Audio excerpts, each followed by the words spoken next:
आदिवासी अध्युषित रायगड़ा जिलावासी रे चिकित्सा व्यवस्थार सुविधा नथिबारु जिलावासी दीर्घ दिन जिले में मेडिकल कॉलेज और जिला डाक्तरखाना को सुपर स्पेशलिटी हॉस्पिटल घोषणा में दाबी रही बेले आज 12 घंटिया धारणा देछि रायगड़ा युव विकास परिषद। स्थानीय जिलापाल ऑफिस रास्ता निकट में विकास परिषद सभापति शिवाजी दासଙ୍କ नेतृत्व में यह धारणा दिया जाइछि। सरकार एही दाबी पत्र यथाशीघ्र दृष्टि नदेले आगामी 7 परे आमरण अनशन करी व्यापक आंदोलन करा जिबा नै परिषदर सभापति सूचना दैछन्ति।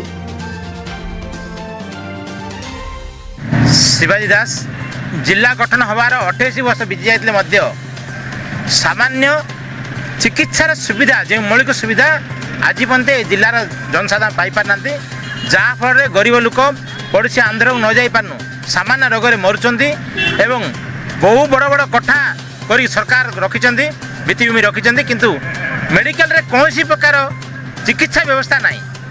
आम से दाबी जिला मुख्य चिकित्सालय को सुपर स्पेशलिटी मेडिकल मान्यता एवं जिले में मेडिकल कॉलेज स्थापना जिले में जदि रायगड़ा भित्तिभूमि अभाव हो रायगड़ा सदर रे ताले गुणपुर भी भित्तिभूमि आप खोजी पारे मुनिगुड़ा रही विषम रही जेको जगह भी आम जिले में मेडिकल कॉलेज स्थापना हेले कौन आपत्ति ना किंतु ये मेडिकल कॉलेज एवं जिला मुख्य चिकित्सालय को सुपर स्पेशलिटी मान्यता दाबी सरकार पाखे दाबी पहुँचा 12 घंटा अनुष्ठान बस।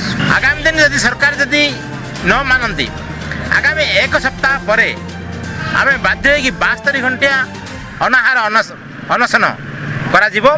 रायगड़ारू आम प्रतिनिधि रिपोर्ट यंग ओडिशा समाचार।